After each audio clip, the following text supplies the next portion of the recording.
విడువవు నన్నికై 425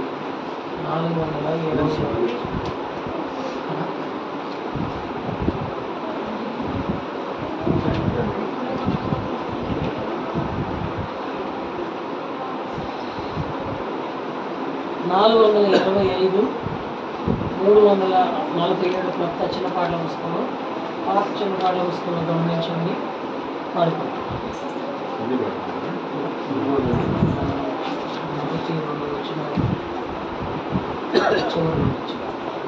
విడువవు నన్నికై ఎన్నడైనను పడిపోకుండా కాయు రక్షక. విడువవు నన్నికై ఎన్నడైనను పడిపోకుండా కాయు రక్షక. పడిపోవు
Bye.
పరిశుద్ధ గ్రంథము నుండి యెషయా గ్రంథము 42వ అధ్యాయము 16వ వచనము అందరం కలిసి చదువుకుంటాం.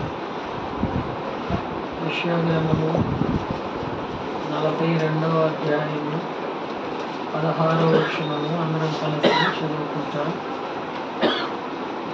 వారెరుగని మార్గమున గుడ్డివారిని తీసుకుని వచ్చెదను, వారెరుగని త్రోవలను వారిని నడిపింతును. వారి ఎదుట చీకటిని వెలుగుగాను, వంకర త్రోవలను చక్కగాను చేయుదును. నేను వారిని విడువక ఈ కార్యములు చేయుదును. తిరిగి మొదటి కొరింథీయులకు రాసిన పత్రిక, కొరింథీయులకు రాసిన మొదటి పత్రిక 11వ అధ్యాయము, కొరింథీయులకు రాసిన మొదటి పత్రిక 11వ అధ్యాయము 28వ వచనము అందరం కలిసి చదువుకుంటాం. కాబట్టి ప్రతి మనుషుడు తనను తాను పరీక్షించుకొని ఆలోచించి ఆ పాత్రలను తాగవలెను. ప్రభు సహాయం కొరకు చిన్న ప్రార్థన చేసుకుంటా. ప్రేమ కలిగిన మా తండ్రి, పరిశుద్ధులైన మా దేవా, యేసు వారి పరిశుద్ధమైన నామం పేరిట స్తోత్రాలు చెల్లిస్తూ ఉన్నాం. దయగలిగిన మా తండ్రి, ఈ ప్రభు దినం మా కృతులు ఊపురించి చిన్న మందగా ఆశీర్వచన పాత్ర యొద్ద మా స్థితుల సింహాసనం మీద ఆశీర్వలు ఇవ్వనట్లు మా గమనానికి మీ వాక్యమును అందించి ఆ రీతిగా ఆరాధించడానికి ఇచ్చిన కృపను బట్టి మేము స్థుతిస్తూ ఉన్నాం. మా మధ్య ఉంచిన మీ ప్రశస్తమైనటువంటి ఆశీర్వచనకు పాత్ర కొరకై సమీపస్తులు చుంటుండగా వాక్యం యొక్క ఉదక స్నానము చేత శుద్ధీకరణ ప్రసాదించి యోగ్యమైన విధానములో పాత్రలో చేయమైనట్లు మీ కార్యములు మాలో నూతన పరుచుకోరమ్మని వేడుకుంటున్నాం. రాగలిగిన ప్రియులైన వారందరిని బట్టి పేరు పేరున మిమ్మల్ని స్తుతిస్తూ ప్రతి వారిని హృదయంతరంగంలో ఉన్న అక్కర చూస్తున్న దేవుడివి, అవసరత ఎరిగిన దేవుడివి, మీ మహిమైశ్వర్యంలో నుంచి తీరుస్తూ మా హృదయాలకు కావలసిన ఆదరణ, నిబ్బరము, ధైర్యము, నిరీక్షణ అనుగ్రహిస్తూ యోగ్యమైన విధానంలో మీ పాత్రలో చేయవేసి ఇహపర ఆశీర్వాదంలో పాత్రలవటం సిద్ధపరచమని మీ నిత్య నిబంధన రక్త ప్రోక్షణను తెచ్చుకుంటూ యేసుప్రభు వారి పేరట హృదయమార స్తుతించి ప్రార్థించి వేడుకుంటున్నాం మా తండ్రి. ఆమేన్. యెషయా గ్రంథము 42వ అధ్యాయము 16వ వచనం దయచేసి ఎవరైనా చదవండి. వారెరుగని మార్గమున గుడ్డివారిని తీసుకుని వచ్చెదను, వారి ఎరుగని త్రోవలలో వారిని నడిపింతును. వారి ఎదుట చీకటిని వెలుగుగాను, వంకర త్రోవలను చక్కగాను చేయుదును. నేను వారిని విడువక ఈ కార్యములు. ఒక వచనములో 4 వరుసలు ఉంటే 4 వరుసల యొక్క సారాంశము. ఇప్పుడు గుడ్డివారు అంటే చూడలేరు, వారు తెలిసిన మార్గంలోనే చక్కగా వెళ్ళగలుగుతారు. తెలియని మార్గంలో వెళ్ళాలి అంటే ఇబ్బంది పడతారు. అందుకనే గుడ్డివారికి వారింట్లో ఉన్న ప్రతి అణువు మనం చూసిన దానికన్నా వాళ్ళకి చక్కగా చూడగలుగుతారు. అలాంటి వారి విషయంలో దేవుడు పలుకుతున్న మాట ఏమిటంటే, వారెరుగని మార్గమున వారిని నడిపించెదను, వారిని తీసుకొని వచ్చేదను. వారి ఎదుట చీకటిని వెలుగుగాను, వంకర త్రోవలను చక్కగాను. ఓ గుడ్డివాని విషయంలోనే దేవుడు ఇలాగూ చేస్తే మనకు ఒక వాగ్దానం ఇచ్చాడు. చూడండి, ఇందాక కూడా చదివాం. యోహాను సువార్త 14వ అధ్యాయం 16వ వచనంలో ఒక వాగ్దానం చదివాం. నేను మిమ్మును అనాథలుగా విడువను. చదవండి అన్నమాట. మిమ్మును అనాథలుగా విడువను, మీ వద్దకు.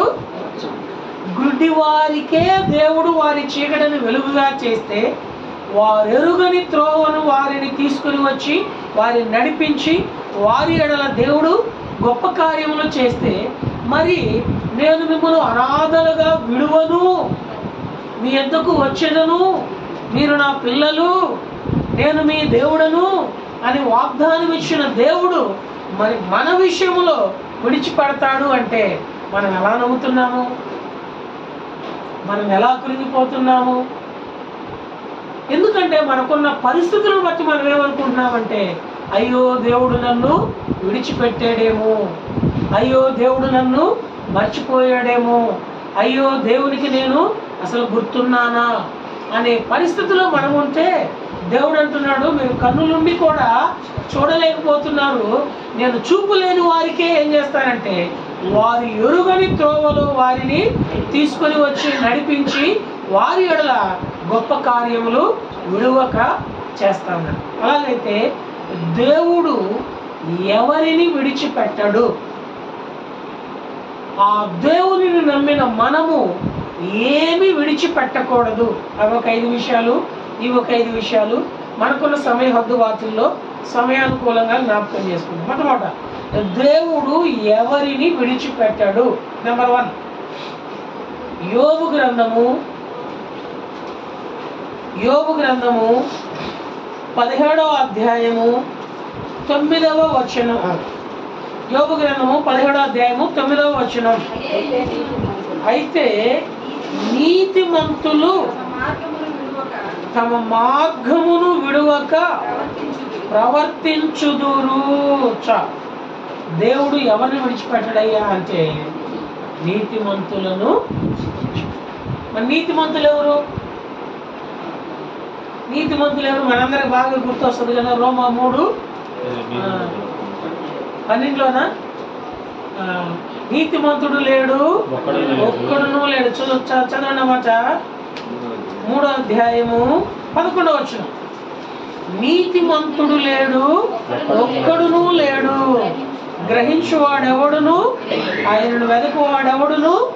మరి నీతిమంతుడు లేనప్పుడు మరి ఎవరు నీతిమంతులు అని అంటే, ఆదికాండము 15వ అధ్యాయము 6వ వచనంలో అబ్రహాము గురించి దేవుడు పలుకుతున్న మాట చూడండి. ఆదికాండము 15వ అధ్యాయము 6వ వచనం. అతడు యెహోవాను నమ్మెను, ఆయన అది అతనికి నీతిగా ఎంచెను. ఇప్పుడు ఇదే మాటను తీసుకొచ్చి రోమపత్రికలో గుర్తు చేస్తున్నాడు. రోమపత్రిక 4వ అధ్యాయము 3వ వచనం. రోమపత్రిక 4వ అధ్యాయము 3వ వచనం. లేఖనమేమి చెప్పుచున్నది? అబ్రహాము దేవుని నమ్మెను, అది అతనికి నీతిగా ఎంచబడెను. ఇదే రోమపత్రిక 3లో ఏం చూసినాం మనము? నీతిమంతుడు ఒక్కడు కూడా లేడు. ఒక్కడు కూడా నీతిమంతుడు లేనటువంటి భూమి మీద నీతిమంతులుగా ఎవరు చేయబడతారు అంటే అబ్రహాము వలె దేవునిని నమ్మిన వారు. అబ్రహాము వలె దేవుని యందు నమ్మకం ఉంచిన వారు. అబ్రహాము దేవుని నమ్మాడు, అది అతనికి నీతిగా ఎంచబడింది. ఎప్పుడు నమ్మాడంటే అది అబ్రహాము. చూడండి, అదే రోమిలికి రాసిన పత్రిక 4వ అధ్యాయము 18వ వచనం చివరి భాగం.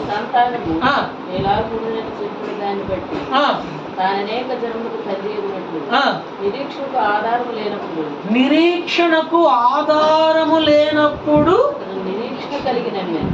అతడు నిరీక్షణ కలిగి, ఎగ్జామ్స్ రాయడానికి ప్రిపరేషన్ లేనప్పుడు దేవుని మీద ఆధారపడి కనుక ఎగ్జామ్ రాయగలిగితే దేవుడు విజయాన్ని ఇవ్వగలిగాడు. అదే అబ్రహాం చేసింది. సంతానము కలగటానికి అబ్రహాంకి ఏమి లేదు, నిరీక్షణకు ఆధారమే లేదు. అయితే అబ్రహాము దేవుణ్ణి నమ్మాడు. అలాగే మన జీవితంలో కూడా ఏ కార్యం అయితే నీ జీవితంలో కొరత ఏర్పడి ఆ కార్యం నెరవేర్చబడకుండా కృంగజేస్తూ ఉందో, ఆ కార్యం నెరవేర్చబడకుండా ఉండటానికి కనుచూపు మేరలో కూడా అంధకారమే నీకు ప్రత్యక్షమవుతూ ఉందో, ఆ కార్యం నెరవేర్చబడకుండా ఆటంకంగా పరిస్థితులన్నీ నీకు ప్రతికూలంగా ఉన్నాయో, అటువంటి పరిస్థితులలో అబ్రహాము వల్లే మనము దేవునిని గనక నమ్మగలిగినట్లయితే అది అతనికి నీతిగా ఎంచబడును. నీతిమంతులను దేవుడు విడిచిపెట్టేవాడు. నెంబర్ 1, మనకి నమ్మటానికి సత్యము కాని పరిస్థితులలో కూడా దేవునిని నమ్మగలిగే మనసు గనక మన హృదయంలో దేవుడు చూడగలిగితే, ఉదాహరణకి ఈ బల్బును కనుగొన్న వ్యక్తి థామస్ ఆల్వా ఎడిసన్ 6వ తరగతి చదివేటప్పుడు వాళ్ళ స్కూల్లో టీచర్స్ ఒక లెటర్ రాసి కవర్లో పెట్టి ఈ కవర్ తీసుకెళ్ళి మీ మమ్మీకి ఇవ్వమని అన్నారంట. ఆ కవర్ తీసుకొచ్చి వాళ్ళ మమ్మీకి ఇచ్చాడు. ఆ లెటర్లో ఏముందయ్యా అంటే, మీ అబ్బాయి లాంటి ముద్దోడు, మీ అబ్బాయి లాంటి చెవిటోడు, మీ అబ్బాయి లాంటి పరిగమాలనోడు మా స్కూల్లో పనికిరాడు, వీడికి మా స్కూల్లోనే కాదు ఏ స్కూల్లో కూడా సీట్ ఇవ్వటానికి మేమంతా స్కూల్ వాళ్ళంతా ఒక నిర్ణయానికి వచ్చాం కనుక ఇంటికి పంపించేస్తున్నాం అని చెప్పి వాళ్ళ మమ్మీకి ఉత్తరం రాసి పంపించాం. అప్పుడు వాళ్ళ మమ్మీ ఆ ఉత్తరం చదివిన తర్వాత వాడు అడిగాడంట, ఏంటి మమ్మీ మా మిస్ ఇచ్చింది అంటేను, ఏం లేదన్నా మీ అంత తెలివి వల్ల వాడికి లెసన్స్ చెప్తాంట, టీచర్స్ మీ స్కూల్లో లేరంట, అందుకని రేపటి నుంచి నువ్వు స్కూల్కి వెళ్ళాల్సిన అవసరం లేదు, మరి నాకెవరు పాఠాలు చెప్తారు మమ్మీ అంటే నేనే చెప్తాను. అంటే తన బిడ్డ యొక్క బలహీనతను ఎదుటి వాళ్ళు చూపిస్తే ఆ బలహీనతను బట్టి తన బిడ్డను బాధించడానికి దుఃఖపడటానికి ఆ తల్లికి మనసు లేదు, కానీ ఆ బిడ్డనిచ్చిన దేవుడు ఉన్నాడు అని దేవుని మీద మనసు కలిగి బిడ్డకు బాధ కలగకుండా ఆ తల్లి పెంచడానికి ఇష్టపడింది. ఈరోజు మనం ఎలా ఉంటామంటే తల్లిదండ్రులుగా మన పిల్లల్ని ఎవరైనా ఏమైనా అన్నారు అంటే ఆ అన్నదాన్ని కొట్టుకొని జీవితాంతం వీళ్ళని సతాయిస్తూ ఉంటాం. అరే మీ టీచరే అన్నాడు పనికిరావని కదండి. మనకి పిల్లల్ని ఇచ్చింది మన శక్తిని బట్టి కాదు, మన బలాన్ని బట్టి కాదు, అది దేవుని బహుమానం, దేవుడిచ్చాడు. అప్పుడు ఆ పిల్లవానికి వాళ్ళ మమ్మీ ఒకే ఒక్క వచనం జీవితకాలం అంతా ప్రతిరోజు కంఠస్థము చెప్పాలని నేర్పించింది. ఏ వచనం అయ్యా అంటే అది ఫిలిప్పీలకు రాసిన పత్రిక 4వ అధ్యాయము 13వ వచనం, నన్ను బలపరచువాని అంటే నేను సమస్తమును చేయగలను. నన్ను బలపరచువాని అందే సమస్తమును నేను చేయగలను. ఆ ఒక్క వచనమే ప్రతిరోజు చెప్పించుకుంటా ఉండేది. ఆ పిల్లవాడు అన్నాడు అంటే, ఏంటి మమ్మీ రోజు ఇదే వచ్చినవా, ఇంకేం లేవంటారే, నీకు ఈ ఒక్క వచనం చాలు, ఈ ఒక్క వచనంతోనే నీ జీవితాన్ని దేవుడు ఆశీర్వదిస్తాడు. నన్ను బలపరచు అని అంది నేను సమస్తమును చేయగలను. థామస్ ఆల్వా ఎడిసన్ ప్రపంచ చరిత్రలో ఉన్న సైంటిస్టులందరికంటే 1000 పేటెంట్ అవార్డులు పొందినటువంటి ఏకైక సైంటిస్ట్గా దేవుడు ఆ బిడ్డను ఆశీర్వదించాడు. దేనిని బట్టి ఆ తల్లి నమ్మింది. ఎప్పుడు? నిరీక్షణకు ఆధారం లేనప్పుడు నమ్మింది. మన జీవితాలు ఎలా ఉంటాయి అంటే 10th క్లాస్ వరకు మన పిల్లలు స్కూల్ ఫస్ట్ వస్తారు, క్లాస్ ఫస్ట్ వస్తారు. స్కూల్లో అందరూ చెప్తారు, అబ్బా మీ పిల్లవాడు ఎంత తెలియగలవాడంటే, మీ అమ్మాయి ఎంత తెలియగలదంటే అని. దాన్ని బట్టి మనం ముడిసిపోతాం. కాలేజ్ స్టడీస్కి వెళ్ళేసరికి పర్సంటేజ్ ఏమవుతుందా ఉంటాయా అంటే తగ్గిపోతూ ఉంటాం. ఇది మన పరిస్థితి. కానీ ఆ తల్లి పరిస్థితి ఏంటంటే, పనికిరాడు అన్నవాడిని పట్టుకొని నన్ను బలపరచువా అని నేను సమస్తము చేయగలను అనే వచనము వాడి అణువున అన్వయింపజేయటం ద్వారా ఆ పిల్లవాడు ప్రపంచ దేశాలకు 1000 పేటెంట్స్ కంటే ఎక్కువగా బహుమానాలు పొందేంతగా దేవుడు ఆ బిడ్డను ఆశీర్వదించాడు. అంటే ఆ తల్లి దేవుని మీద తన పిల్లల విషయంలో ఏం కలిగి ఉంది? నమ్మకం.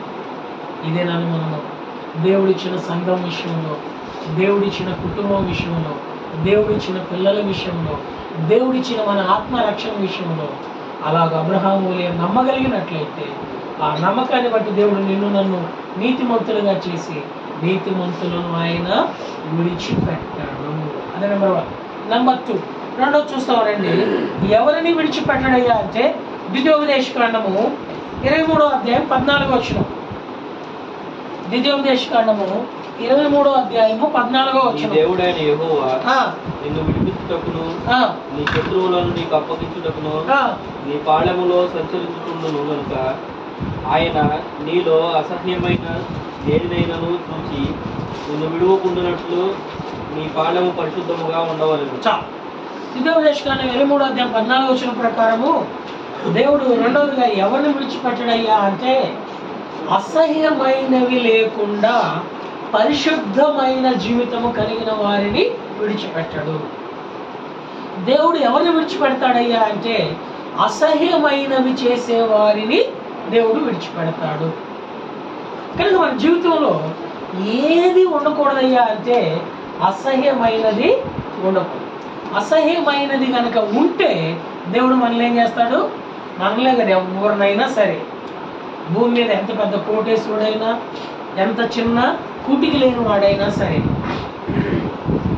తెలివి గలవాడైనా తెలివి లేని వాడైనా సరే, వాడి స్థితిగతులు ఎలా ఉన్నా ఒక వ్యక్తిని దేవుడు ఎప్పుడు విడిచిపెడతాడయ్యా అంటే అసహ్యమైనవి చేసినప్పుడు. ఒక వ్యక్తిని దేవుడు ఎప్పుడు విడిచిపెట్టాడయ్యా అంటే అసహ్యమైనవి తనలో లేకుండా పరిశుద్ధతను కాపాడుకుంటున్నాం. మరి ఇంతకు అసహ్యమైనవి అంటే ఏంటి? సామెతల గ్రంథం 6వ అధ్యాయం. సామెతల గ్రంథం 6వ అధ్యాయం 16వ వచనం. యెహోవాకు అసహ్యమైనవి 6 కలవు, 7 ఆయనకు హేయములు. అవేవనగా అహంకార దృష్టియు. చాలు. మొదటిది ఏంటంటే దేవునికి అసహ్యమైనది ఏంటయ్యా అంటే అహంకారపు దృష్టి. అంటే అహంకారపు దృష్టి అంటే గర్వపు చూపు. ఏ భక్తుని జీవితంలోనైనా గర్వం అనేది గనక ప్రవేశించింది అంటే కొన్ని దినాల తర్వాత దేవుడు అతన్ని ఏం చేస్తాడయ్యా అంటే విడిచిపెట్టాడు. కొన్ని దినాల తర్వాత నాకు పేరు సరిగ్గా గుర్తు రావట్లేదు, ఇంకోసారి చెప్తాను. అయితే అక్కడున్న కాంటెస్ట్ ఏంటంటే ఏదో దేశంలో ఎలక్షన్స్ వచ్చినాయి, ఓటింగ్ అయిపోయింది, రిజల్ట్స్ వచ్చినాయి, గెలిచాడు. రేపు 9వ తారీఖున ప్రధానమంత్రిగా ప్రమాణ స్వీకారం చేయాలి. అనౌన్స్మెంట్ కూడా అయిపోయింది, ఏర్పాట్లన్నీ పూర్తి అయిపోయినాయి. ఈరోజు రాత్రి తన గెలుపుకు దోహదపడిన వారందరినీ సమకూర్చుకొని లవ్ ఫీస్ట్ ఏర్పాటు చేశాడు. ఆ లవ్ ఫీస్ట్లో ఓ మాట అన్నాడు. ఆ గెలిచింది, ఆయన పేరు గుర్తు రావట్లేదు. ఏమన్నాడు అంటే దేవుడే దిగొచ్చినా నా ప్రమాణ స్వీకారాన్ని ఆపగలిగిన వాడంటూ ఇంకెవడు లేడు. రేపు నేను ఈ దేశానికి ప్రధానమంత్రిని అని అన్నాడు. అందరూ ఆయన చెప్పిన మాటలకి కరతాళ ధ్వనులతో జేజేలు పలికారు. వచ్చిన వాళ్ళందరూ, గెలుపుకు దోహదపడిన వాళ్ళందరూ, భోజనాలు చేసుకున్న వాళ్ళందరూ వెళ్ళిపోయారు. ఇతడు కూడా 12 గంటలకి తన గదిలోనికి వెళ్ళిపోయాడు. ఇక రేపు నేను ప్రధానమంత్రిని అవుతున్నానని అత్యాశతో ఉన్నాడు. పడుకున్న తర్వాత అంతే కళ్ళు మూశాడు. తెల్లారి పొద్దున్న నిద్రలేదు, గుండె ఆగిపోయింది. పొద్దున్నే అభిమానులందరూ వచ్చి ప్రధానమంత్రి గారు అని చెప్పేసి జేజేలు పిలుస్తా ఉంటే ఆ జేజేలు ఈ చెవికి వినబడలేదు. ఒకవేళ గెలిస్తే గెలిచాడని వెర్రనీగుతూ ఉంటే అలాంటి ఏ హృదయాన్ని కూడా దేవుడు లక్ష్యపెట్టాడు. దేవునికి అసహ్యమైనది ఏమిటయ్యా అంటే అహంకారపు దృష్టి. దేవుడు దీనుల ఎడల లక్ష్యం ఉంచుతాడు.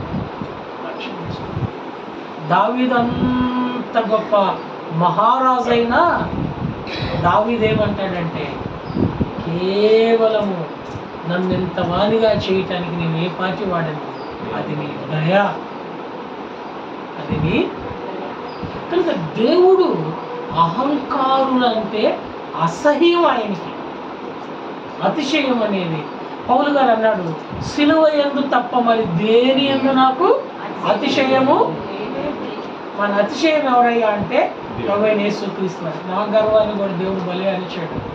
నాకున్న గర్వం ఏంటంటే ప్రపంచంలో మా హెబ్రోను సహవాసం ఉన్నంత గొప్ప ఇంకేదీ లేదు అని విర్రవీగేవాడిని 6వ తరగతి చదివేటప్పటి నుంచి. అసలు మిగిలిన డినామినేషన్ వాళ్ళని నేను వాళ్ళు అసలు విశ్వాసులు మనుషులు అన్నట్టు కూడా చూసేవాడు కాదు. కొన్ని ఇంటర్మీడియట్ వచ్చేంత వరకు అది వీళ్ళు అసలు భక్తులు కాదు, వీళ్ళు అసలు పరలోకానికి వెళ్ళాలి, వేస్ట్, అది వీళ్ళని చూడటం వీళ్ళు మాట్లాడటం వేస్ట్ అనేంత స్థాయికి వెళ్ళిపోయా నేను. గొప్ప సహవాసం అంటూ ఏదైనా ఉంది అంటే, బైబిల్ ప్రకారం ఏదైనా ఉంది అంటే అది మాదే మాదే అంత గర్వం నాకు. దేవుడు ఆ గర్వాన్ని ఎట్లా అణిచి ఇప్పుడు ఎంత బుద్ధి తీసుకొస్తున్నారు అంటే, తర్వాత నేను ప్రభు దగ్గర ఏడ్చిన ఏడ్పు, ఆయన పాదాలు పట్టుకొని బ్రతిలాడిన బ్రతులు అవివేకంతో ప్రవర్తించాను ప్రభు.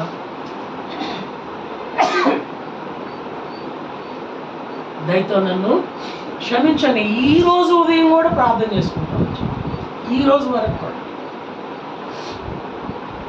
భక్తిలో అతిశయం అనేది దేవునికి ఏం తీసుకొస్తుందయ్యా అంటే అసహ్యం. ఈరోజు మా హెబ్రోను సహవాసం, మన హెబ్రోను సహవాసం చూసారు, ఇప్పుడు కూడా అతిశయం లోపల పనిచేస్తా ఉంది.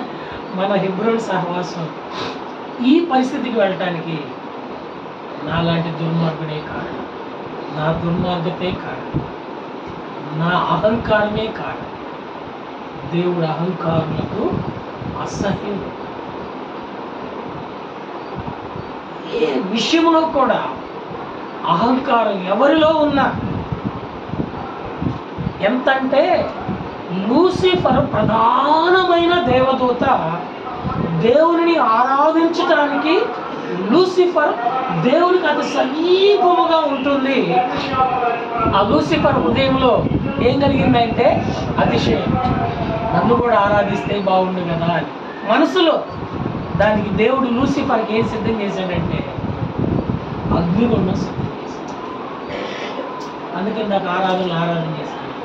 నాశనానికి పాత్రుడనైన నాలాంటి వారిని కనికరము చూపి నరకానికి వెళ్లకుండా విడువక ప్రేమించి కృప చూపించాడు. ఆయన ఎవరిని విడిచిపెట్టాడయ్యా అంటే అసహ్యతను విడిచిపెట్టిన వారిని విడిచిపెట్టాడు. ఇంకా చూడండి, దేవునికి అసహ్యమైనది ఏంటి? అక్కడే వ్రాయబడింది, కళ్ళల్లాడు అంటే అనేవాళ్ళ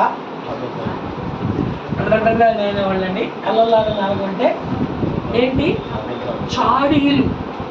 కళ్ళల్లాడు నాలుగంటే చాడి. ఎక్కడివి అంటే ఇక్కడే, అక్కడ ఉన్నది ఉన్నట్టు చెబితే పర్లా, పోయి అక్కడ ఉన్నది ఉన్నట్టు ఇక్కడ చెబితే పర్లేదు. వాళ్ళు ఏమంటే సమాచారం అంటారు. అని చెప్పేవాళ్ళు లేరు ఇప్పుడు. ఏంది? అక్కడ జరిగింది జరిగినట్టు, ఇక్కడ జరిగింది జరిగినట్టు. ఇదేందయ్యా అంటే కొండెములు లేక చాడీలు. ఇది దేవునికి అసహ్యం. ఆ తర్వాత మూడోది అక్కడ వ్రాయబడింది, నిరపరాధులను చంపు చేతులు. నాలుగోది వ్రాయబడింది, కీడు చేయట దుర్యోచన హృదయం. ఐదోది అక్కడ వ్రాయబడింది, ఆరోది వ్రాయబడింది, ఏడోది వ్రాయబడింది, అన్నదమ్ములలో. అన్నదమ్ములు అంటే అక్క చెల్లెల్లో పుట్టించుకోవచ్చు అని కాదండి, బ్రాకెట్లో అక్క చెల్లెలు కూడా అర్థం. ఇది దేవునికి అసహ్యం. ఈ అసహ్యమైన దానిని విడిచిపెట్టి పరిశుద్ధతను ఎవరైతే కాపాడుకుంటారో వారిని దేవుడు విడిచిపెట్టాడు. మూడోది చూద్దాం రండి. మొదటి దేవుడు నీతిమంతులను విడిచిపెట్టడు. రెండోది దేవుడు పరిశుద్ధులను, అసహ్యమైన వాటిని తీసేసుకొని పరిశుద్ధత కలిగిన వారిని విడిచిపెట్టడు. మూడోది చూడండి, కీర్తన 37:28. 37వ కీర్తన 28వ వచనం. 37వ కీర్తన 28వ వచనం చదవక. ఏలయనగా యెహోవా న్యాయమును ప్రేమించువాడు, ఆయన తన భక్తులను విడువాడు. మూడోది దేవుడు ఎవరిని విడిచిపెట్టడయ్యా అంటే న్యాయమైన విధానంలో భక్తి చేసేవారిని విడిచిపెట్టడం. భక్తి భూమి మీద కొల్లలు.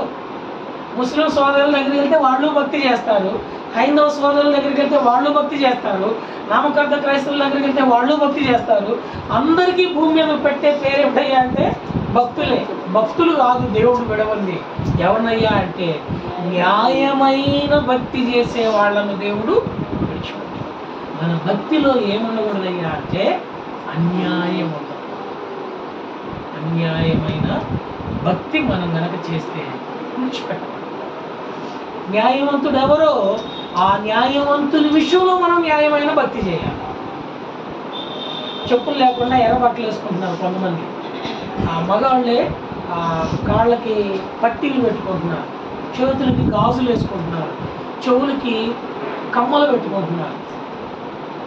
మనకు సమీపంలో ఉన్న విజయవాడకి నడిచి వెళ్తా ఉన్నారు. వాళ్ళను కూడా ఏమంటున్నారంటే భక్తులు అంటున్నారు. మరి ఆ భక్తులను విడిచిపెట్టడా? వాళ్ళు అన్యాయమైన విధానంలో భక్తి చేస్తున్నారు, గ్రహింపు లేక. అందుకని అక్కడ అన్నాడు, అంధత్వంలో ఉన్న గుడ్డి వారిని వెలుగులోనికి నడిపిస్తూ వారి ఎదుట ఉన్న చీకటిని తొలగించి విడువక వారి ఎడల కార్యములను జరిగిస్తాను. మనం చేసే భక్తి నేను డిగ్రీ చదివేటప్పుడు నాకు ఒక ఆలోచన.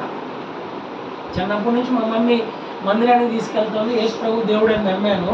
మరి నా క్లాస్మేట్స్లో ముస్లిమ్స్ ఉన్నారు, వాళ్ళకి దేవుడు ఉన్నాడు. హిందువులు ఉన్నారు, వాళ్ళకి 33,33,33,323 మంది దేవుళ్ళు దేవతలుగా పిలువబడుతున్నారు. ఎవరికి వాళ్ళు ఈయన మా దేవుడు అనుకుంటున్నారు. అసలు నిజమైన దేవుడు ఎవరు? మా మమ్మీ చెప్పిందని నేను ఈ దేవుడిని నేను ఆరాధించడం కాదు. అసలు నిజమైన దేవుడు ఎవరు? ఈ నిజమైన దేవుడికి ఉండాల్సిన లక్షణం ఏంటి?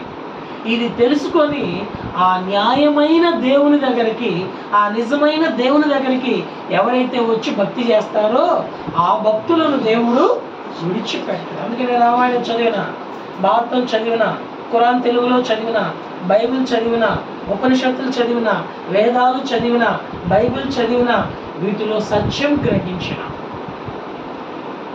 ఈ సత్యం ఎవరయ్యా అంటే ప్రభు అయిన యేసు. దానికి చిన్న గుర్తు, అర్థం కాని అలాంటి మొద్దు మనసు అయినా మొద్దు మైండ్ అయినా దానికి చిన్న గుర్తు ఏంటంటే ప్రపంచవ్యాప్తంగా క్రీస్తుకు పూర్వము, క్రీస్తుకు శకము అని ప్రపంచవ్యాప్తంగా కాలము రెండుగా విభజించబడింది. ఒక్క మరణాన్ని జయించిన ప్రభువైన యేసుక్రీస్తు వారి ద్వారానే. ఈ న్యాయమైన నిజమైన దేవుని యందు న్యాయపరమైన భక్తి ఎవరైతే చేయగలుగుతారో. ఈ రోజున కొంతమంది ఇంటింటికి తిరిగి మాకు అధికారం ఇస్తే వాళ్ళు ఇల్లు ఖాళీ చేయట్లేదని చెడ్డ సమాచారం తెలియజేస్తున్నారు. వాళ్ళకి అధికారం ఇచ్చింది సెప్టెంబర్ 10వ తారీఖున 14వ తారీఖున. వాళ్ళ అధికారము అన్యాయమైన అధికారం అని అక్టోబర్ 10వ తారీఖున చీఫ్ జస్టిస్ వారు, ఉన్నత గౌరవ హైకోర్టు న్యాయస్థానం న్యాయమైన తీర్పు మనముంటున్న స్థలానికి తీర్పు ఇచ్చారు. ఈ న్యాయమైన తీర్పుని వారు లంచాల ద్వారా అన్యాయముగా ఉన్న న్యాయాన్ని సమాధి చేస్తూ మన మీద బురద జల్లుతూ ఉన్నారు. మనుషులు దీనిని కొంతకాలము లక్ష్య పెట్టొచ్చేమో, కానీ దేవుడు ఎవరయ్యా అంటే అన్యాయస్తులను న్యాయస్తులుగా ఎంచడు, దోషులను నిర్దోషులుగా ఎంచడు. బైబిల్ పట్టుకొని చెప్తున్నా, నేనుంటున్న నివాస స్థలము దేవుని మందిరము న్యాయపరంగా వారికి ఇస్తే మరుక్షణం అక్కడి నుంచి నేను బయటకు వస్తా.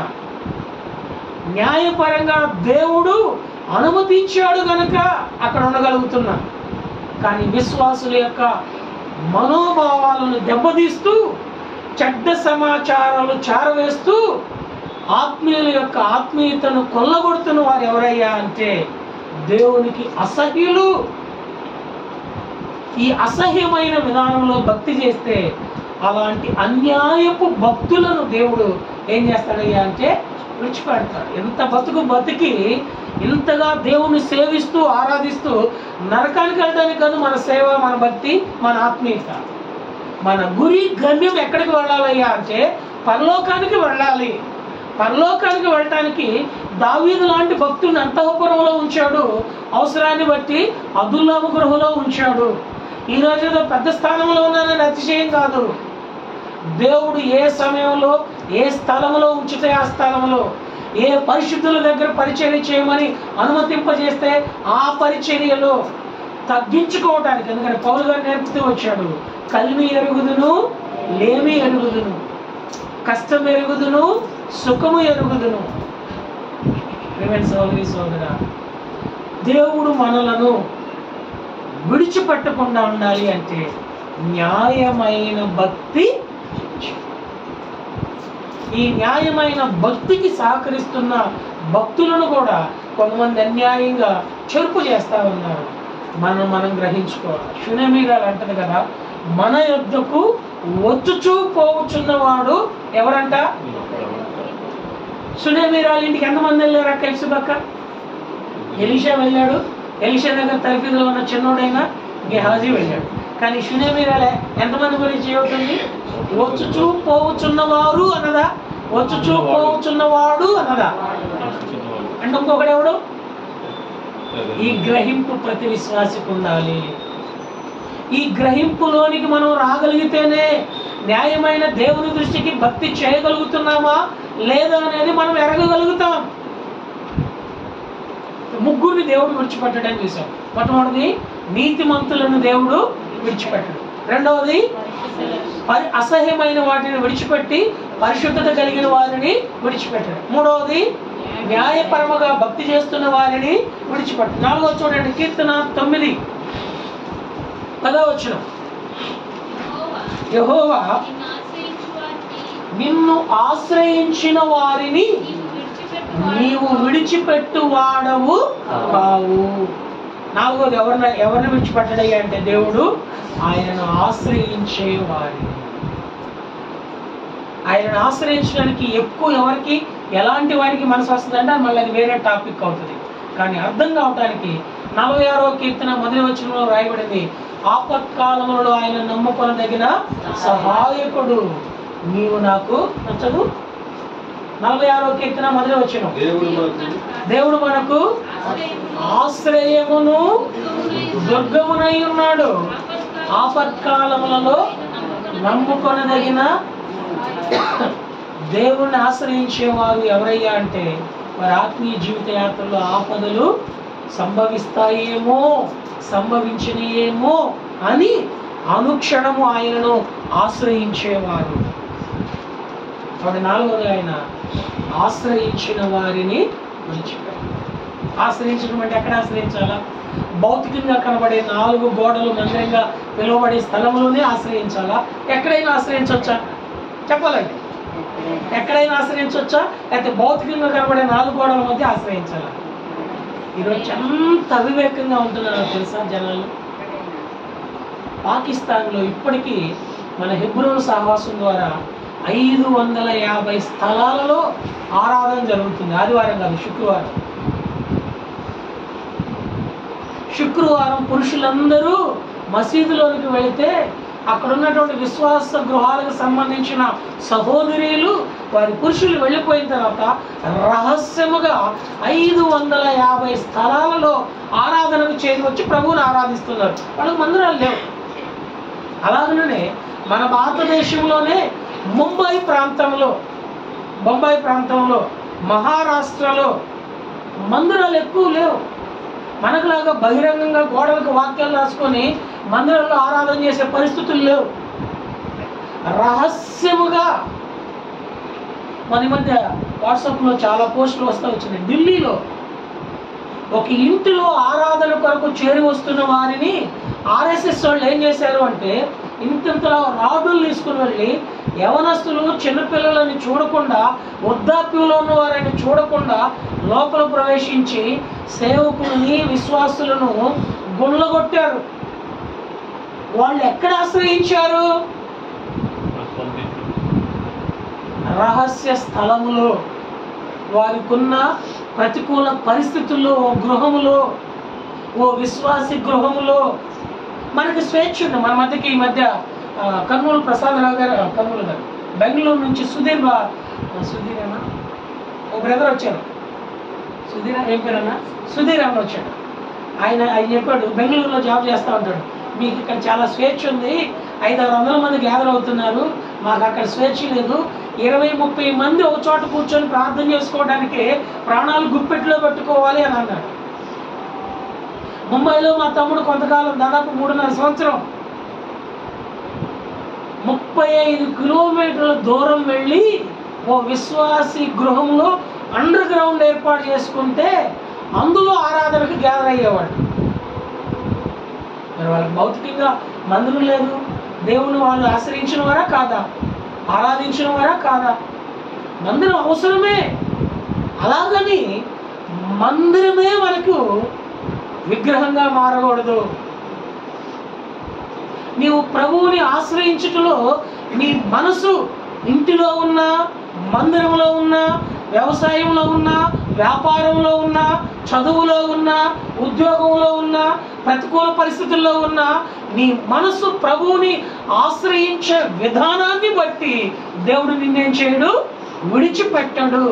మందిరముగా భౌతికంగా కనబడుతూ ఉన్నది షిలోహు. అక్కడ ఏలి కుమారులు ఉన్నారు, ఓఫ్నే ఫినెహాసులు. వాళ్ళ దేవుడు విడిచిపెట్టాడా, విడిచిపెట్టలేదా? మందిరంలో ఉంటే ఎందుకు విడిచిపెట్టాడు? ఏమండి, వాళ్ళు ఎక్కడున్నారు? షిలోహులోనే ఉన్నారు కదా. షిలోహులో ఉంటే వాళ్ళు ఎందుకు విడిచిపెట్టాడు? అంటే వారి మనసు ఎలా ఉంది? కాబట్టి విశ్వాసుల గృహంలో చేరి వస్తున్నాం కదా అని అనాలోచనగా ఆరాధనలో నీవు మనం కృంగిపోవద్దు. శత్రువు కృంగజేస్తుంది, అదే దాని పని. ప్రభు అనుమతించిన ప్రతికూల పరిస్థితుల్లో కూడా మనం ప్రభువుని ఆశ్రయించడంలో హృదయపూర్వకంగా ఆశ్రయించగలిగితే వారిని దేవుడు విడిచిపెట్టడు. అయితే చూసి మనము విడిచిపెట్టకూడని 5 సంగతులు జ్ఞాపకం చేసుకొని పాత్రలో చేయవేస్తాం. 5 రకాలైన వారిని విడిచిపెట్టడు. మొట్టమొదటి ఎవరు? నీతిమంతులను విడిచిపెట్టడు. రెండవది ఎవరు? అసహ్యమైన వాటిని విడిచిపెట్టి పరిశుద్ధంగా ఉండే వారిని విడిచిపెట్టడు. మూడవది ఎవరు? న్యాయమైన భక్తి చేసే వారిని విడిచిపెట్టడు. నాలుగవది ఎవరు? ఆయన ఆశ్రయించే వారిని విడిచిపెట్టడు. ఆయన చూడండి 37వ కీర్తన 25వ వచనం.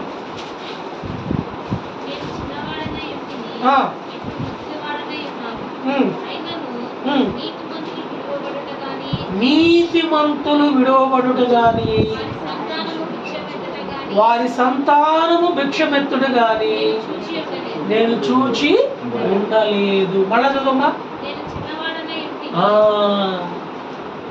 సోదరి సోదరుడా, ఎవరైతే దేవుని దృష్టికి చిన్నవారిగా మీరు మార్పు నొంది ఈ పసిబిడ్డల వంటి వారైతేనే కానీ పరలోక రాజ్యమును ఎవరైతే ప్రభు దగ్గర తన్ను తాను తగ్గించుకునే వారిగా ఉంటారో వారిని మాత్రమే కాదు, వారి సంతానాన్ని కూడా దేవుడు ఏం చేయడు, విడిచిపెట్టాడు. ప్రభు దగ్గర తన్ను తాను తగ్గించుకునే వారిని మాత్రమే కాదు, వారి సంతానాన్ని కూడా ఏం చేయడు, విడిచిపెట్టాడు. మనల్ని మనం ప్రభువు కొరకు తగ్గించుకొని ప్రభువునందు నమ్మకం కనుక కనపరచుకోగలిగితే మనలను మన సంతానాన్ని దేవుడు దేవుడు విడిచిపెట్టని వారు ఈ 5 రకాలైన స్వభావం కలిగిన వారు. అలాంటి స్వభావంతో ఆశీర్వచన పాత్ర యొద్దకు చేయవేయడం ద్వారా నీ పక్షంగా దేవుడు గొప్ప కార్యములు కోరుకుంటాడు. ప్రస్తుతం చీకటి ఉందేమో, ఆ చీకటిని వెలుగుగా మార్చగలుగుతాడు. ప్రస్తుతం మార్గం కనబడట్లేదేమో, గుడ్డివారి ఎదుట మార్గమును కలుగు చేసి ఆయన నడిపించగలుగుతాడు. అలాగైతే మనము విడిచిపెట్టకూడనివి ఏమిటి? బైబిల్లో నాకు తెలిసి 35 ఉన్నాయి. అయితే 5 విషయాలు జ్ఞాపకం చేసుకొని 15 నిమిషాల్లో ముగించుకుంటాం. నెంబర్ 1,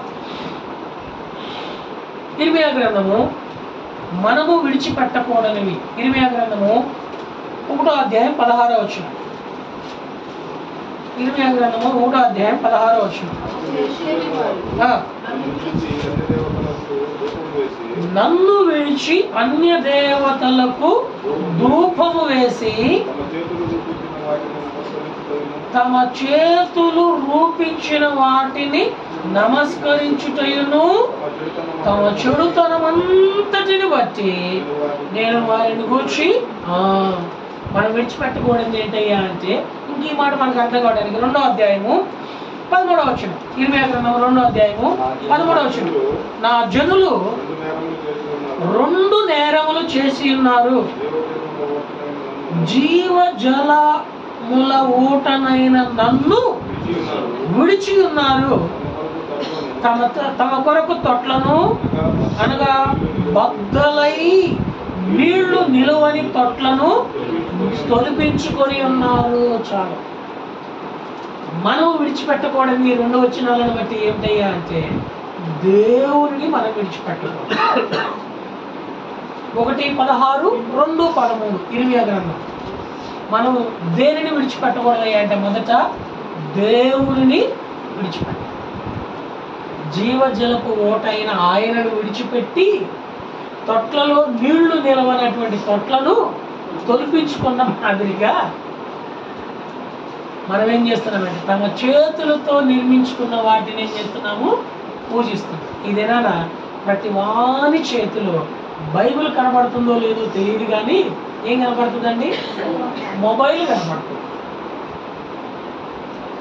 24 గంటల్లో 8 గంటలు నిద్రపోవడానికి తీసే, ఓ 8 గంటలు చదువుకోవడానికి, ఉద్యోగానికి, వ్యాపారానికి, జీవనాధారానికి తీసే, మిగిలిన 8 గంటల సమయంలో బైబిల్ చేతిలో ఎంతసేపు ఉంటుంది? మొబైల్ చేతిలో ఎంతసేపు ఉంటుంది? ఏం చేయాలి? మా డాడీ ఇంకా కొనిపోయలేదంటావా? తాతనాడు 8 గంటల సమయంలో, రోజు మొత్తం మీద 8 గంటల సమయంలో మన చేతుల్లో బైబిల్ని ఎక్కువ పూజిస్తున్నామా? అంటే బైబిల్ అంటే దీన్ని పూజించడం కాదు, వాక్యమును. మొబైల్ని ఎక్కువ పూజిస్తున్నాం అంటే మొబైల్ని ఏం పూజించట్లా. మొబైల్లో వచ్చే వాట్సాప్, మొబైల్లో ఉండే ఫేస్బుక్, మొబైల్లో ఉండే యూట్యూబ్, మొబైల్లో ఉండో ఇంకా డాష్ ట్విట్టర్ అవి ఉంటాయి కదా. ఇంకందరికీ నాకు ఎక్కువ తెలియదు ఉంటాయి కదా. ఎక్కువ దేనిని పూజిస్తూ నమస్కరిస్తూ ఉన్నాం? దేవుడు బాధపడుతున్నాడు.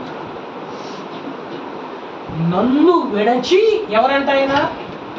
జీవజలపు ఓట అయిన నన్ను విడచి కారిపోయే నీళ్లు నింపుకునేటువంటి తొట్లను తొలిపించుకొని వాటిని పూజిస్తున్నారండి.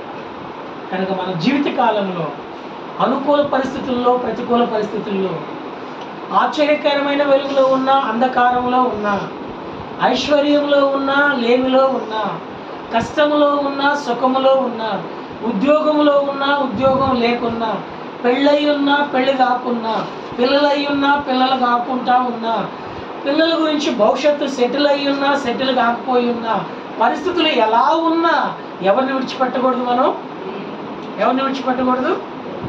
దేవునిని విడిచిపెట్టకూడదు. ఎందుకంటే దేవుని గురించి వ్రాయబడిన మాట ఏంటంటే మార్పు లేని దేవుడు, నిన్న నేడు నిరంతరం ఒకటే రీతిగా ఉంది. ఈ దేవుడు మనకు సదాకాలము దేవుడై ఉన్నాడు. ఈ దేవుడు మనకు మరణము వరకు తోడై ఉన్నాడు. బైబిల్లో వ్రాయబడిన మాట. కానీ మన జీవితంలో దేవుడిని ఏం చేయకూడదంటే విడిచిపెట్టకూడదు. పరిస్థితి ఎలా ఉందంటే గలతీ సంఘానికి పౌలు గారు రాస్తూ, ఆత్మానుసారముగా మీరు ఆరంభించి ఇంత సులభముగా ఏమయ్యారంట? శరీరానుసారులు ఎట్లయ్యారు మీరు? చూడండి అన్నమాట. గలతీలకు రాసిన పత్రిక 1వ అధ్యాయము 6వ వచనం. మిమ్మును పిలిచిన వానిని విడిచి భిన్నమైన సువార్త తట్టుకు మీరింత త్వరగా తిరిగిపోవట చూడగా ఆశ్చర్యమవుచున్నది. ఒకప్పుడు సువార్త ద్వారా మారు మనసు పొందిన మనం, అనగా ఆయన మరణ భూస్థాపన పునరుద్ధానం ద్వారా దేవుడు నా పాపం కొరకే చనిపోయినాడు, సమాధి చేయబడినాడు, తిరిగి లేచినాడు, నా శరీరకరమైన పాపముల కొరకై ఆయన శరీరం నలగొట్టబడింది, నా రక్తంలో ఉన్నటువంటి సమస్త దుర్నీతి కొరకై ఆయన రక్తం స్రవించబడింది, ఆయన ప్రశస్తమైన, నిర్దోషమైన, నిష్కలంకమైన గొర్రెపిల్ల క్రీస్తు రక్తం ద్వారా దేవుడు నన్ను కడిగినాడు అని నమ్మి రక్షించబడిన మనము సులభముగా భిన్నమైన పరిస్థితుల వైపు తిరిగి ఎవరిని మర్చిపోతున్నామయ్యా అంటే దేవుడిని మర్చిపోతున్నాం. చూడండి అన్నమాట. గలతీలకు రాసిన పత్రిక 3వ అధ్యాయం ఎన్నో వచ్చినది? 3వ వచనంలోన 3వ వచనం, మీరెంత అవివేకులైతేరా మొదట ఆత్మానుసారముగా ఆరంభించి ఇప్పుడు శరీరానుసారముగా. కాబట్టి ప్రియమైన సోదరి సోదరుడా, మన జీవితంలో ఆయుష్కాలం అంతా ఆ రహస్య రాకడలో చేరేంత వరకు దేనిని విడిచిపెట్టకూడదయ్యా అంటే దేవునిని విడిచిపెట్టకూడదు. ఓ భక్తురాలు అన్నది తన యజమాని దగ్గరికి వెళ్ళి, ఇంకా నువ్వు దేవుణ్ణి వదిలిపెట్టవా? ఎందుకు ఆ భక్తురాలి పేరు బైబిల్లో రాయల? ఎవరా అక్క? యోగ. చూడండి అన్నమాట. యోగ గ్రంథము 3వ అధ్యాయం 11వ వచనం. యోగ గ్రంథం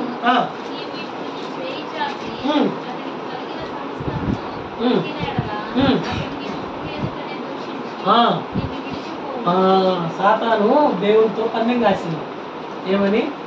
ఒక్కసారి యోగుకి నువ్వు ఇచ్చిందంతా దూరం చెయ్యి, నీ ముఖాన్ని నిన్ను ఉమ్మేసి నీ ముఖం మీదే నీకు తలిపేసి నిన్ను విడిచిపెడతాడు చూడు, కాసుకోనని.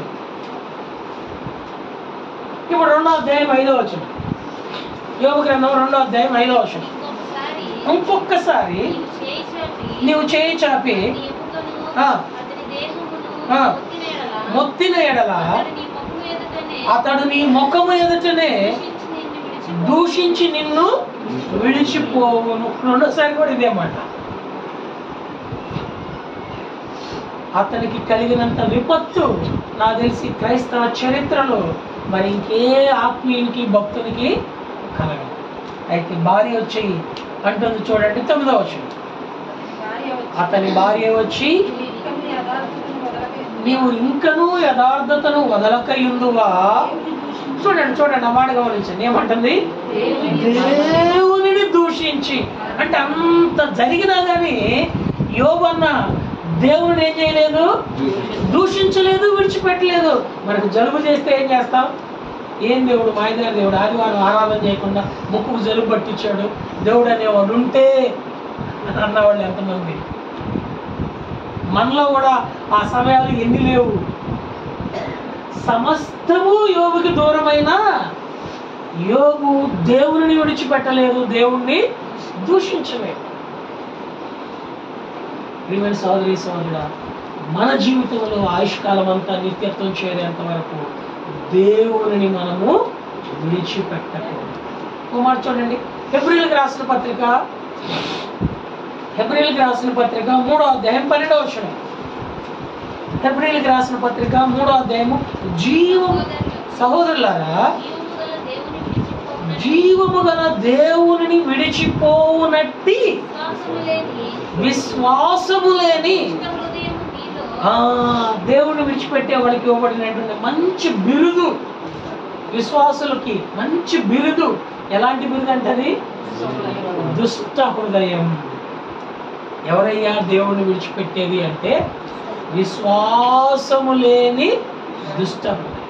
కాబట్టి ఆశీర్వచన పాత్ర యొద్దకు వచ్చే మనకు మనలను విడువని దేవుడు, మనలను ఎడబాయిన దేవుడు, విడువక మన ఎడలో చేసిన 5 కార్యాలను బట్టి ఆరాధిస్తూ వచ్చాం. వాటిలో మొదటిది ఏం చేశాడు? ప్రేమించాడు. 2వది ఏం చేశాడు? కనికరించాడు. 3వది ఏం చేశాడు? మహోపకారం చేశాడు. 4వది ఏం చేశాడు? 5వది కదా వాగ్దానం, మన భయమును పోగొట్టి మన ముందు నడిచాడు. 5వది వాగ్దానం నెరవేర్చాడు. విడువక మన ఎడల ఆయన చేసిన ఈ కార్యాలను బట్టి ఆరాధించిన మనము ఆయన ఎవరిని విడువడో 5 విషయాలు చూసాం. ఎవరిని విడువడంట? నీతిమంతులను విడువడు, పరిశుద్ధులను విడువడు, ఆ తర్వాత న్యాయమైన భక్తులను విడువడు, ఆ తర్వాత ఆశ్రయించిన వారిని విడువడు, ఆ తర్వాత తన్ను తాను తగ్గించుకొని వారిని, వారి సంతానాన్ని విడువడు. అలాంటి దేవుని మనం కూడా ఏం చేయకూడదు? విడిచి దుష్ట హృదయాలు కాకూడదు. దుష్ట హృదయాలు దేవుడు ఎక్కడున్నా, అబ్దుల్లా గృహంలో ఉన్నా ఉంటాడు, అంతఃపురంలోనైనా ఉంటాడు. దేవుడు నీకు ఇచ్చినటువంటి నివాస స్థలం ఏదైనా ఉంటాడు. ఈ ఆశీర్వచన పాత్ర యొక్క యోగ్యమైన విధానంలో వచ్చే వారి హృదయాలలో ఉంటాడు. కాబట్టి మనం మొదటిది విడిచిపెట్టకూడదు ఏమిటయ్యా అంటే దేవునిని. రెండో చూద్దామండి, హెబ్రీయులకు రాసిన పత్రిక. 10 నిమిషాల టైం ఉంది, 10 నిమిషాల్లో ముగించేస్తాం. హెబ్రీయులకు రాసిన పత్రిక 2వ అధ్యాయము 1వ వచనం. కావున మనము వినిన సంగతులను విడిచిపెట్టి కొట్టుకొని పోకుండానట్లు వాటి యందు. కాబట్టి రెండోదిగా మనం దేనిని విడిచిపెట్టకూడదయ్యా అంటే వినిన దేవుని వాక్యమును విడిచిపెట్టకూడదు. వినిన దేవుని వాక్యమును విడిచిపెడితే మనం ఏమైపోతామయ్యా అంటే కొట్టుకొని పోతాం. చాలా మందికి పెళ్ళప్పుడు ఏం చెప్తారంటే వాక్యం చెప్తారు. క్రైస్తవ వివాహం జరిగితే వాక్యం చెప్తారు. మన రాణి సిస్టర్ కూడా వాళ్ళ అబ్బాయికి, పెద్ద అబ్బాయికి అన్న వాక్యానుసారంగా పెళ్లి కావాలి, ప్రార్థన చేయండి అని కోరింది. నాకు చాలా సంతోషం వేసింది. మందిరంలో పెళ్లి చేయటం చూసి, వాక్యం చెప్పడం చూసి, అన్న మేము అన్యులము, విగ్రహారాధికులము, అయితే నా పెద్ద కొడుక్కి మీరు ఈ వాక్యానుసారంగా పెళ్లి చేయాలని. కాబట్టి తర్వాత ఆయన అడగండి, నేనేమవుదని అబద్ధం చెప్పాల్సిన అవసరం నాకు. పెళ్ళప్పుడు ఏం చెబుతారయ్యా అంటే వాక్యం చెబుతారు. వాక్యం. ఎంతమంది పెళ్లి కొడుకులు వింటారు, ఎంతమంది పెళ్లి కూతురు వింటారు? పెళ్ళప్పుడు వింటారండి. నేను విన్నా. నా పెళ్ళికి ఏం వాక్యం చెప్పారో నేను విన్నా. ఇప్పుడు చెప్పమండి, చెప్పు అని మూసుకొని చెప్పు. ఎవరెవరి పెళ్ళికి ఏ వాక్యం చెప్పానో కూడా చెప్పు. నా పెళ్ళికి చెప్పిందే కాదు, ఎవరెవరి పెళ్ళికి నేను అటెండ్ అయ్యింది, నేను చేసింది, నేను చూసింది. ఎందుకు అని అంటే కొట్టుకొని పోకుండా ఉండటానికి. ఆ గొర్రెపిల్ల వివాహ మహోత్సవ సమయంలో, గొర్రెపిల్ల పెండ్లి విందులో ధన్యులుగా మనము పాలువారము కావాలి అంటే వినిన వాక్యమును ఏం చేయాలండి? విడిచిపెట్టకుండా ఉండాలి. వినిన వాక్యమును ఏం చేయాలండి? విడిచిపెట్టకుండా. ఒక మాట చూడండి, మనం ఎలాంటి వాళ్ళమంటే ఇర్మియా గ్రంథము 5వ అధ్యాయం 22వ వచనం. ఇర్మియా గ్రంథము 5వ అధ్యాయము 22వ వచనం.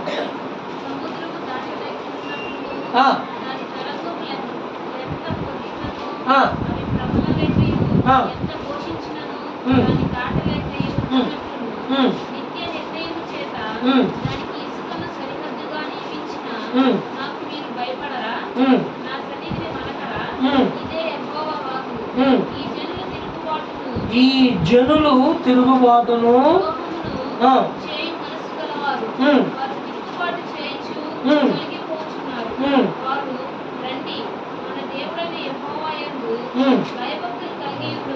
చాలు. తర్వాత అదే ఇర్మియా గ్రంథము 6వ అధ్యాయము 10వ వచనం. 6:10 ఎవరికి సాక్ష్యం ఇచ్చేదను? వారు వినుటకు తమ మనసు సిద్ధపరుచుకొనరు గనుక వినలేకపోయిరి. ఇదిగో యెహోవా వాక్యమందు సంతోషము లేని వారై. వినుటకు మనసును ఏం చేయలేదంట? సిద్ధపరచుకోలేదంట. అందుకని వాక్యంలో వారికి ఏం కలగలేదయ్యా అంటే సంతోషం. కుటుంబ ప్రార్థన చేసుకుంటా ఉంటాం కదండి, ఫ్యామిలీ ప్రేయర్ చేసుకుంటా ఉంటాం కదా. ఈ ఫ్యామిలీ ప్రేయర్ అనగానే పిల్లలకి ఎక్కడ లేని తలనొప్పి వచ్చింది. ఓ మమ్మీ పద్దా ఏం చేస్తావు మమ్మీ? ఎందుకు? వాళ్ళకి వినడానికి, దేవుని వాక్యం చదవటానికి మనసు ఏం చేసుకోలేదు? సిద్ధపరచుకోలేదు.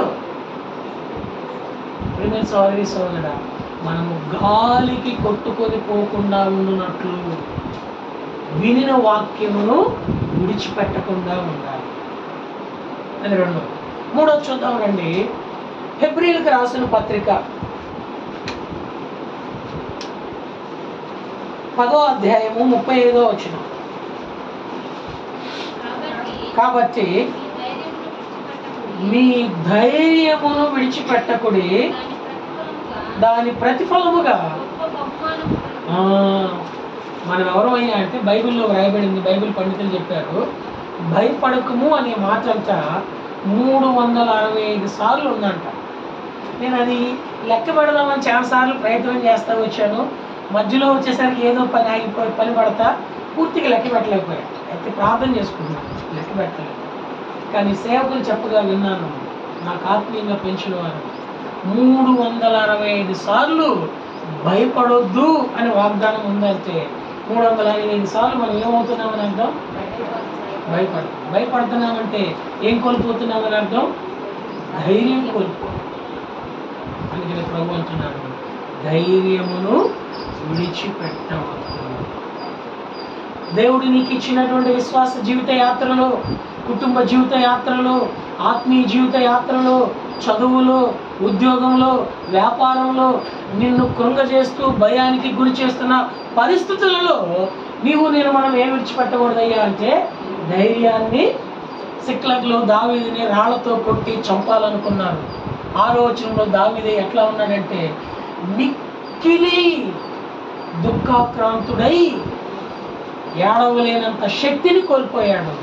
6వ వచనం చివరిలో రాయబడింది, మొదటి సమయం 36లో, ప్రభువు యెహోవాను బట్టి ధైర్యము తెచ్చుకో. కాబట్టి మూడవదిగా మనము ధైర్యమును విడిచిపెట్టకూడదు. నీతిమంతుడు సింహము వలె ఏమై ఉంటాడు? ధైర్యముగా ఉంటాడు. మన సింహం ఎవరయ్యా అంటే ప్రభు యేసుక్రీస్తు, యూదా గోత్రపు సింహం. ఆ సింహమై ఉన్న దేవుణ్ణి నమ్మాము గనక మనము కూడా ఆ సింహపు పిల్లలం. చిన్న మాట, సింహాల బోనులో దానియేలును పడేశారు కదా, ఎందుకు దానియేలుని సింహాలు చంపక తినలేదు? సింహాల బోనులో దానియేలుని పడేశారు కదా అన్న దేవుడు అప్పుడు వెరీ గుడ్ ఇంకా కొంచెం, అది కూడా రైట్ ఆన్సరే. ఎందుకు సింహాలు దానియేలుని తినలేదు? ఎందుకు? దేవుడే సింహాలను, వెరీ గుడ్ అబ్బా, ప్యారలల్గా చెప్పారు. ఎందుకు? నాకేమీ తలంపు దేవుడు ఇచ్చాడంటే, వచ్చింది ఒరిజినల్ సింహం కనుక మిగిలిన సింహాలన్నీ ఏమైనాయి? దానియేలు ఏ సింహం? అందుకని 127 సంస్థానాలలో రాయబడిన మాట ఏంటంటే దానియేలు దేవుడే దేవుడు. దానియేలు గ్రంథం 6వ అధ్యాయం 25వ వచనం, దానియేలు దేవుడే. సింహాలు చూసి దేవుడిని అనుకున్నాయంట, ప్రభా నువ్వు తయారు చేసిన సింహాన్ని మేము, కానీ ఈయన సింహము పిల్ల అయిన సింహం, ఈయనకి మేమేం చేస్తామంటే పరిచర్య చేస్తాం. అందుకని ఆ సింహాల నోళ్ళు దేవుడు మోయించాడు. ఆ సింహాలను దేవుడు అలాగూ కంట్రోల్. ఇప్పుడు నువ్వెవరివి? ఎవరి కుమారుడివి? ఎవరి కుమార్తెవి? యూదా గోత్రపు సింహం యొక్క సంతానం నీవు కనుక ధైర్యాన్ని విడిచిపెట్టద్దు. శత్రువు నన్ను కృంగజేయటానికి, నిరుత్సాహపరచడానికి ఆకాశము విప్పి అగ్నిని కురిపించినటువంటి ఆ మహా ధైర్యశాలి అయినటువంటి ఏలియానే ఒక్క యెజ్బేలు ధైర్యం కోల్పోయేటట్టు చేస్తుంది. అయితే దేవుడు అక్కడికి అప్పాన్ని, రొట్టెల రసాన్ని పంపించి, శక్తికి మించిన ప్రయాణం నీకుంది, రొట్టె రసము తీసుకో, ఈ ఆశీర్వచన పాత్ర ఎందుకు నాకు మునుపు. మూడవదిగా నేను మనం ఏమి విడిచిపెట్టకూడదయ్యా అంటే ధైర్యాన్ని విడిచిపెట్టకూడదు. మొట్టమొదటిది ఏంటి? దేవుని విడిచిపెట్టకూడదు. రెండవది ఏంటి? దేవుని వాక్యాన్ని విడిచిపెట్టకూడదు. మూడవది ఏంటి? దేవుని యందు ధైర్యమును విడిచిపెట్టకూడదు. 4-5 చదువుకొని ముగించుకుంటాం. చూస్తాం రండి. 4 మత్తయి సువార్త 23వ అధ్యాయం 23వ వచనం. మత్తయి సువార్త 23వ అధ్యాయం 23వ వచనం.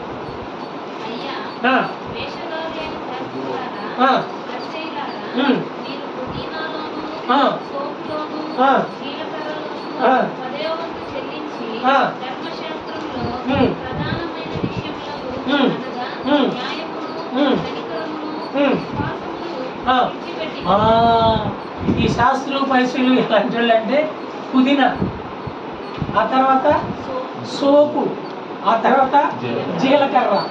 జీలకర్ర తెలుసు కదండి. కొంతమంది అంట పావును కొడతానికి జీలకర్ర తెచ్చారంట. ఏంద్రా ఇది తెచ్చామంటే కర్రే ఉంది కదా అందుకని కర్ర అనుకున్నారు. సోప్ అంటే తెలుసు కదా, మౌత్ ఫ్రెషనర్గా ఉపయోగిస్తారు. మంచి బిర్యానీ తిన్న తర్వాత నోట్లు వేసుకుంటారు చూసారు. అది వీటిల్లో 10వ వంతు విషయంలో కూడా సునిశ్చితమైన దృష్టితో చూస్తారంట. కానీ ఏం విడిచిపెడుతున్నారు? చెప్పమా. న్యాయమును, కనికరమును, విశ్వాసమును. వీటిలో ఒకటి తీసుకుందాం. ఏంటది? విశ్వాసం. మనిషి కుమారుడు లూకాసు వార్త 18:8 రాయబడింది. మనిషి కుమారుడు భూమి మీదకి వచ్చినప్పుడు విశ్వాసులలో జీలకర్రలో ఇచ్చారా, సోపులో ఇచ్చారా, మెంతికూరలో ఇచ్చారా చూడడం. ఏం చేస్తాడు? విశ్వాసులలో విశ్వాసం. కాబట్టి మనం ఏం విడిచిపెట్టకూడదయ్యా అంటే విశ్వాసము విడిచిపెట్టాలి. Hebrew 12:1-2 రాయబడింది. ఇంత గొప్ప సాక్షి సమూహము మేఘము అనే మనలను ఆవరించినందున మనము కూడా ప్రతి భారమును, సులువుగా చిక్కులు పెట్టు ప్రతి పాపమును విడిచిపెట్టి విశ్వాసమునకు కర్తయు దానిని కొనసాగించు యేసు వైపు చూచుచు మన ఎదుట ఉంచబడిన పరుగు పందెంలో ఓపికతో. కాబట్టి 4వదిగా ఏం విడిచిపెట్టకూడదయ్యా అంటే విశ్వాసమును విడిచిపెట్టాలి. 4 చూసాం. మొట్టమొదటిది దేవునిని విడిచిపెట్టాలి. 2వది దేవుని వాక్యమును, వినిన వాక్యమును విడిచిపెట్టాలి. 3వది దేవుని యందు ధైర్యమును విడిచిపెట్టకూడదు. 4వది దేవుని యందు విశ్వాసమును విడిచిపెట్టకూడదు. ఆఖరిది 5వది మాలాంటి దేవుని సేవకులు మర్చిపోకూడదు. చూడండి, లేవియాకాండం లేక దానికంటే ముందుగా ద్వితీయోపదేశకాండం 12వ అధ్యాయం 19వ వచనం.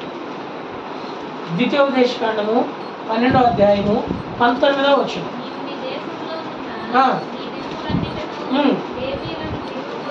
లేవీయులను విడవకూడదు సుమి, నీ దేవుడైన యెహోవా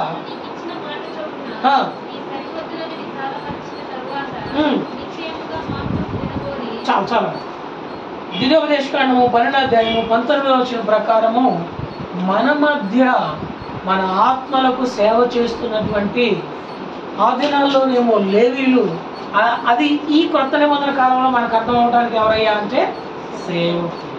వాళ్ళు ఏం చేయకూడదు? విడిచిపెట్టకూడదు, మర్చిపోకూడదు. దేవుని సేవకులను, వారి బాగోగులను మనం మరిచిపోకూడదు. బైబిల్లో రాయబడింది, తన సేవకుని క్షేమము చూచిన వాని యందు ఆనందించు యెహోవా. ఎవరైతే మన సేవకుని విషయంలో విడువక, మర్చిపోక దేవుడు వారికి ఇచ్చిన ప్రేమను పంచేవారిగా ఉంటాడో వారిని దేవుడు ఆశీర్వదించేవాడిగా ఉంటాడు. దేవుడు వారిని ఆశీర్వదించాడు. కాబట్టి మనం దేవుని సేవకులను మర్చిపోతాం. వారి బాగోగులు, ఎందుకంటే లేవీయులకి స్వార్థమేమీ లేదు.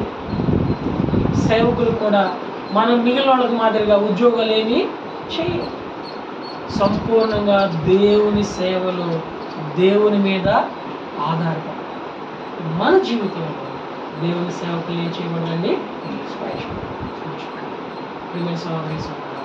నీ మన ఆత్మీయ జీవితంలో విడువని దేవుని విషయంలో విడిచిపెట్టవలసిన వాటిని విడిచిపెట్టి, విడిచిపెట్టకూడని వాటిని విడిచిపెట్టకుండా మనమున్నట్లయితే నీ ఎడల దేవుడు గొప్ప కార్యములు చేస్తూ నీ ఎదుట ఉంచిన చీకటిని వెలుగుగా చేస్తాడు. ఆ వచనం చదువుకొని ఆశీర్వచన పాత్ర ఎదుగు వస్తాం. చూడండి అన్నమాట. అదే మన మూల వాక్యం. అది యెషయా గ్రంథం 42వ అధ్యాయం 16వ వచనం. యెషయా గ్రంథము 42వ అధ్యాయము 16వ వచనం. వారి ఎరుగని త్రోవలలో వారిని నడిపింతును, వారి ఎదుట చీకటిని వెలుగుగాను, వంకరి త్రోవలను చక్కగాను చేయుదును, నేను వారిని విడువక.